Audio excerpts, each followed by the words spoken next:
everybody. Welcome to co-host with Creany and the Gipper. I am Creany. And I am the Gipper.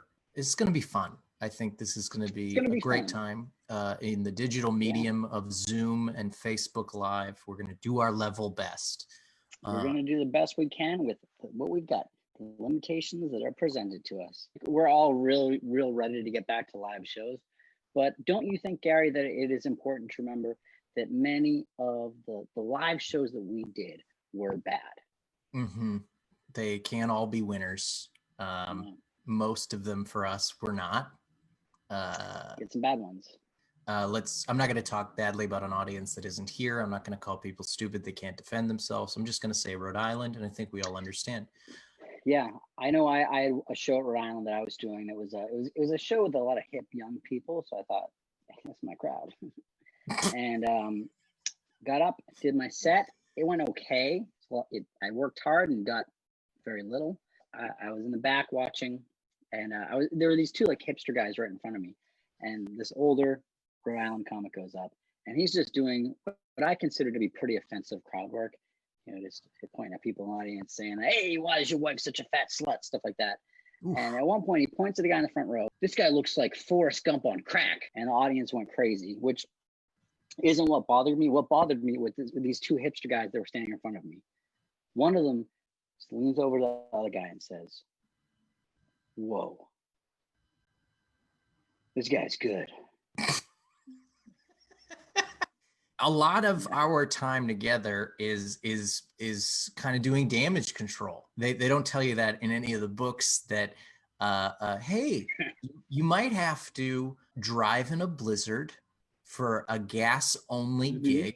Don't worry, you'll lose that money because your car will tailspin. It's a Corolla. It's an indie Make-A-Wish Foundation because you know how fundraising for dying kids is a little too mainstream. Let's go for an independent charity. Oh, you're into Make-A-Wish? It's a little too corporate for me. I like Create a Dream. That's the cool dying kids charity. The woman on the show that organized, super kind but very nervous public speaker, said, I don't know what to do up there. And I said, well, you don't need to do anything. Just say, Gary Peterson. Can you write it down for me? Of course. So I wrote it down. She put it on 3 index cards, and I watched her give this intro. Oh boy, we have lost a lot of kids this year. Oh my God. The hardest loss, whose family is here today. Hi, Cecil. Hi, Mary. Little Debbie, who was 11 years old, who died on Christmas morning. She could not be here today. But you know who is here? Your comedian tonight, Gary Peterson. Hey, who's ready to laugh? Woo. And that was rough too, because she didn't get your name right, which made your first line totally out of context, because she was supposed to say, keep going for Gary Big Dick Peterson. So then when you got up there and said, y'all ready to get fucked by the big dick, it would have made a lot more sense. It threw off my rhythm 100%. Me and you specifically have a magical nightmare experience in Queensbury, New York. Yes, Queensbury, New York. That I would like to share with the viewers before we get this show off on the road. This, Rob, do you remember the name of this festival? It was a classic. Yes. Well, it was a festival called Freedom of Expression, and it was a classic. Like, we shouldn't have said yes to this, because what it was not a comedy event. It was a dubstep / jam band festival. Dubstep is very much like a wet boot, but put to a 4/4 time signature. Maybe add a little keyboard and you got it. And people love it. Jam bands are rock and roll, which is a genre that we both love, and just strangling it.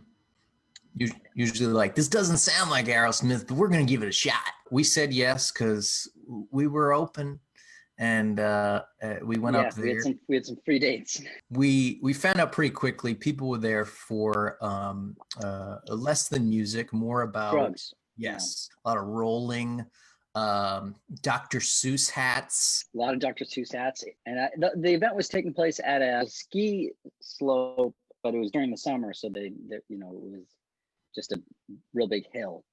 And then there was a lodge. The first show was in the lodge. I was hosting. I did a couple of jokes up front. Went very, very well.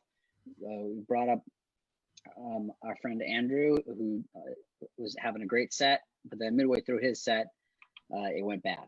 The audience, not their fault, had no access to running water, had no access to food, had no access to any amenities, no medical care. When they saw a tray of food meant for DJs, they ate it.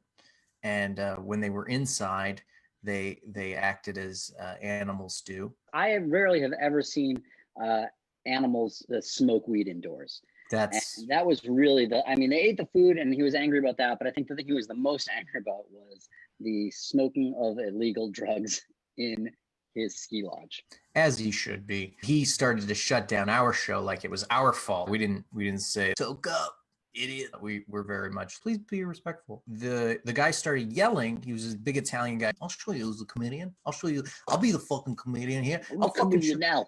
I'm the comedian now."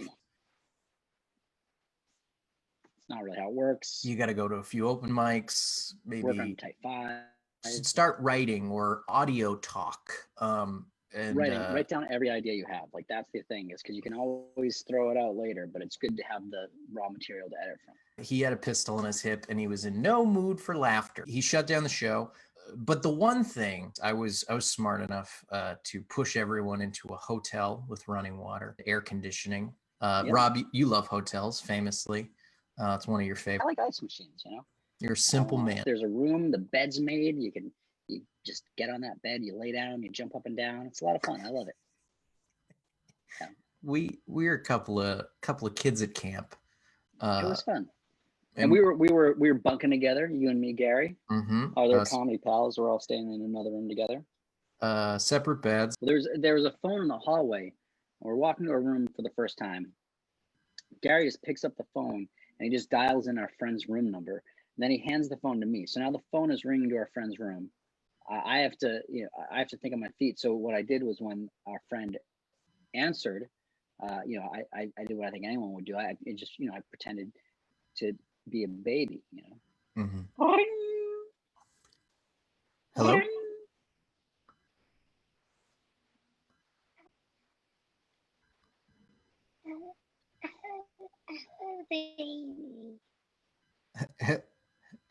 Hello?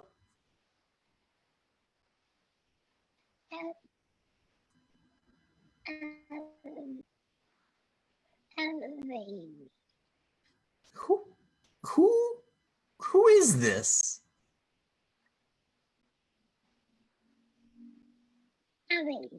All weekend, whenever we would pass that phone, we would call our friend's room, and I would pretend to be a baby. And our friends, I think you'll agree, Gary, they were great sports about it. The best sports, because they didn't say, "Oh, what are you guys doing? This is stupid." Yeah, we would meet up to go get food, and they would say, "Hey, has a baby been calling your room and self-identifying as a baby?" No. Oh, that's so weird. That's strange. They did eventually start calling our room, pretending to be a baby. But their baby voice was not as good as mine. I'm a baby. Which was just an impression of Rob. Yeah, complaining about lack of vegan food on the car ride up. Yes. Whenever he gets the chance. But I'm a baby. we learned we learned a valuable lesson, and our friendship was tested. I got lost at a horse track. That's another story for another time. Yes, the point is, at the end of that summer, almost all of us lost our virginities except Rob. Let's get the show started. We have our first guest is an artist. Yes, fantastic artist. I did some road dates with this road dog. He's one of my favorite people. The show was great. You can find his Instagram at DodgeColt95. Ladies and gentlemen, please welcome Scott Marvel Cassidy. Yeah. Hello. Hey, Scott. Doug. Come on. How you doing, brother? Good. How you doing, Gary? How you doing, Crean? I'm doing very well. Awesome. You look great. So you I got probably some. won't have a lot of laughs because I'm just going to show you my studio. I'm not going to That's be great. one of your lackeys, you know. Yeah, that's I'm not a marionette. I'm not a puppet or a marionette like everyone else. So I think my own way. I'm an artist, so you can imagine. I've often been. I have a lot of people often assume that I'm some sort of Muppet, but flesh and blood. Well, I don't know what to tell you, but here's my studio. There's one of my mannequins. Oh wow, cool. Some paintings. That's pretty sweet. And there's it's an incredible mannequin. Some paintings. Here's paintings of some comedians. Oh, okay. Cool. Who do you have on that painting there? You've got Patrick Sussmilch, that's Brooklyn Taylor. Okay. Sarah, Dylan Farr, Maria Bamford, Steve Young, me, Jonathan Giles, Virginia Jones. Oh, it's a great crew. These are so beautiful. It's like you really, I mean, it's beautiful art, and also it just the way you capture people really just makes them seem. And this is the one I did of Gary. I did that of Gary. Oh wow, boy! Wait, now that is we now is that part of it? The trash pile there? Oh, I'm sorry. I'll get it out of there. I'm sorry. Wow. Now, and Gary, did you pose for this? I did. It took over 29 hours of rigorous painting, mostly overnights. Scott likes to work at night. He's nocturnal. He does not like the sun. Now, Gary, could you have worn anything? Or well, he insists on wearing clothes, but I was like, okay, whatever. Boy, that is really, I mean, that suit just really, boy. But it's funny because I had to use a special brown that usually people don't want to use because using this special brown is really awful. It's one of the worst browns you could use. It's just, you see that? Yeah, I mean I think it looks pretty. Yeah. It's caca. Yeah. It's you've often described your beard as being diarrhea brown, right? Yeah, but this is caca brown. I think it's an Italian color. There's I mix it right there. Yeah, but that's what I had to use caca brown for Gary. That's usually what I use, like in the background. And a lot in his head, I use the caca brown. I think it looks good. It's amazing that you're really able to like capture both his sadness, but also like I'm also like I'm sad for him, but I'm also just revolted. You know, like I feel bad for him, and also like I just wish that he would be hurt. Well, also, if you were in this room, you would smell how the painting actually physically smells. It actually smells. That's why it was in the trash pile. Did you do that just to get it to match Gary? Yeah, I mean, I thought, I got to use caca because that's obviously what's his face color. So, and just fortunately or unfortunately, that it smells like caca. So, but that's Gary for you, I think it's just amazing. If you look at the figure's posture, he has, poise, he has class, obviously. Yeah, it's like as if someone just walked in while he was jerking off. And he's trying to play it cool, but he was jerking off and he has dysentery. Now, how do you even tell that he has dysentery from that? Yeah, you can just tell, like, it's kind of, I didn't really do any detail down there because it's just kind of a mess. But you can sense it. Yeah.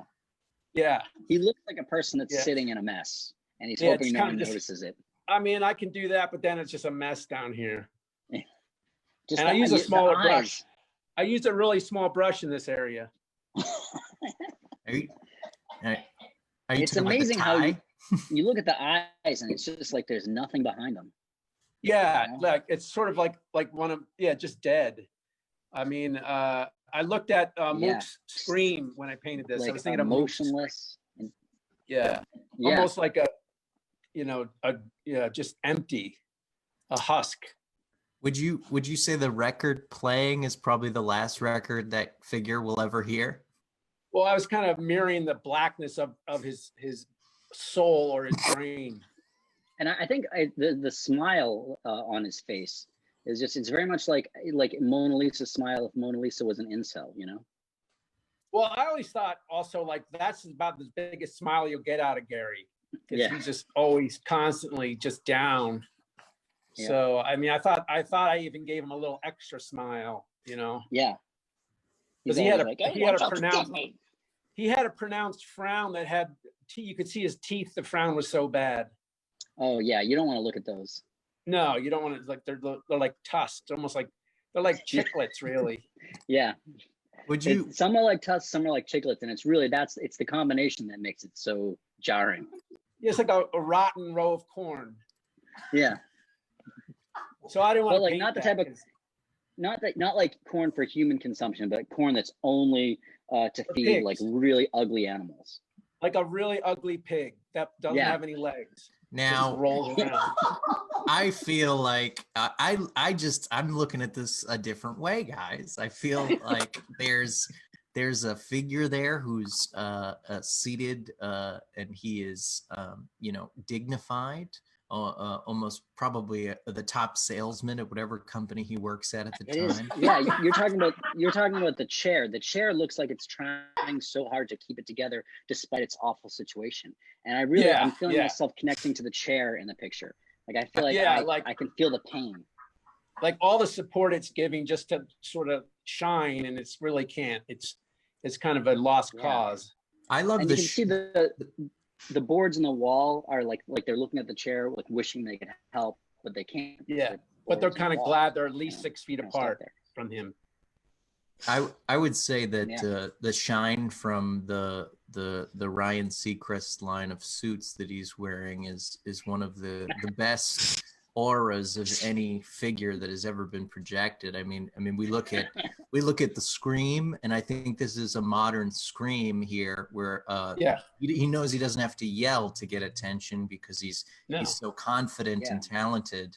I mean that's suit too. Is that were you going for sort of like the hitman in a low budget indie 90s movie? Especially with the black shirt. Yeah.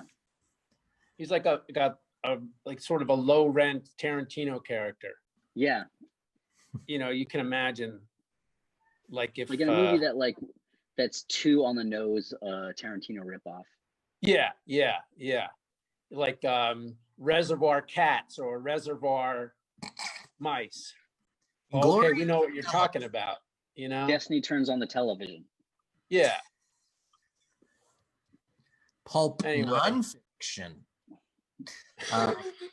I think true bromance. Scott, your art is beautiful. I know we all can have different opinions. I know you're actually really Banksy, so there's a couple things. I didn't want to mention that. Well, I think the word's out at this point. But folks can get your art. They can buy stuff. Instagram at DodgeCold95, right? Yeah. And we'll tag it on this episode. Scott, you got any fun stuff coming up you want to promote, you want to talk about, you want the word out about? Yeah, I have these, I know they're probably not good right now, but right before the pandemic, I invested about $10,000 in Free Hugs t-shirts. So they're not moving at all. So if maybe people could just chip in and, you can get them on the tail end of this quarantine. Is that cool? Just Dodge Colt 95. I know Gary had a really similar thing. Robbie, right before this, Gary made t-shirts that were based on one of his bits in his stand-up act that just said "spit in my mouth." Okay. Oh. That is taken out of context, and we will leave it. We will leave it there. Ladies and gentlemen, thank you very much, Scott. You're a hero. We love you, Road Dog. Scott Cassie, ladies and gentlemen. We've got a final comedian of the show, Robert. That's right. And she's fantastic. She is one of my favorite people. Please welcome your headliner for today, Carrie Ross, ladies and gentlemen. I was watching this documentary about Casey Anthony. She was saying that like the dead body smell coming from the trunk of her car was from rotten pizza. And I just immediately thought, wow, she really is a monster, because who in the hell puts pizza in the trunk of their car? It is. Yeah, so I'm on the autism spectrum, and like there's that Swedish climate change activist named Greta, she was saying that like having Asperger's was a superpower, and I wasn't offended, but I mean, autism is a spectrum, so Greta has like the I'm good at math kind of Asperger's, whereas I have the wrote a poem about ranch dressing kind of Asperger's, and it's not the same thing. Speaking of poetry, I'm a huge fan of Sylvia Plath, and her husband was Ted Hughes, who was the living answer to the question, what if the Grinch was also a sex offender? This kid, he was a good poet, I suppose. Yeah, I'm not heterosexual. Yeah, I like my men like I like Michael Bolton, not really. The last time I had sex with a man, it was sort of like having sex with a condescending painting, in a museum. Does that make any sense? I'm also a type 1 diabetic. My ex-girlfriend in her sleep, she just randomly said Sierra Mist. And, I knew that wasn't a healthy relationship because she didn't even bother to say diet Sierra Mist when I'm diabetic. Not fair. This is not a character I'm doing, by the way. Anyways, yeah. People ask me a lot of weird questions sometimes. They're like, who's your spirit diva? And I'm like, Lady Macbeth? I don't know. And then they say, who's your celebrity crush? And I just say Thomas the Tank Engine because he's such a hard worker. If anyone wants to make fun of me, all they can say is something like, okay, do you kiss your weighted blanket with that mouth? Pardon me, my life is kind of like that movie Requiem for a Dream where you think everything will be okay, but then JK, here's a double-ended dildo. The story is I got hit in the head with one of those. So I'm now taking my mental health seriously, like I didn't used to. Be in a session with my therapist, and he'd say, what's one thing that annoys you? And I just say anything with Zach Braff in it that isn't a coffin. Yeah, I told that Zach Braff joke this one time, and I walked outside and I walked past this bench and I wasn't wearing my glasses. And then I walked past this bench and I thought, oh shoot, was that Zach Braff standing next to that bench? And then I put my glasses back on and it was just a trash can. I'm not saying anything about anyone. Oh boy. I got mayonnaise on my shoes and it was the most American accident that's happened since Benghazi. No, there have been a lot more of those. Yeah, I just have a message to all the He-Man woman haters out there. Oops, I'll get back to you. In this society, it's like, if you're a man, it's like, if you can't beat them, here's some money. Don't worry about it. If you're a woman, it's like, if you can't beat them, oops, sorry. You better get breast implants. That's my time. Pardon me. Carrie Ross. I'm weird. Yeah. I love it. Oh. Give it over Carrie Ross. What a hero. Carrie's website, carriehavenross.com. She's Char Goond on Twitter. So funny. Pleasure as always to see you. Rob, what a fun show. What a good show. If you enjoyed the show, so we can pay the comedians, a suggested donation is $5 at Gipper 2020. It's on Venmo, Gipper 2020, $5, so we can shell those shekels out to our friends here that did the show, like Carrie Maria and Scott Marvel Cassidy. One last thing before we go, I have kind of a surprise for you. Oh it's a little no. bit. It's a little bit of fun. I actually was able to find. I found a set of an old set of you doing stand-up comedy, and I'm I think it's so fun. If it's all right, can we close the show by just sharing this set? This is a classic Gary Peterson set. I think you guys are gonna love it. Ready? okay. I'm gonna try not to be embarrassed. Okay, here we go.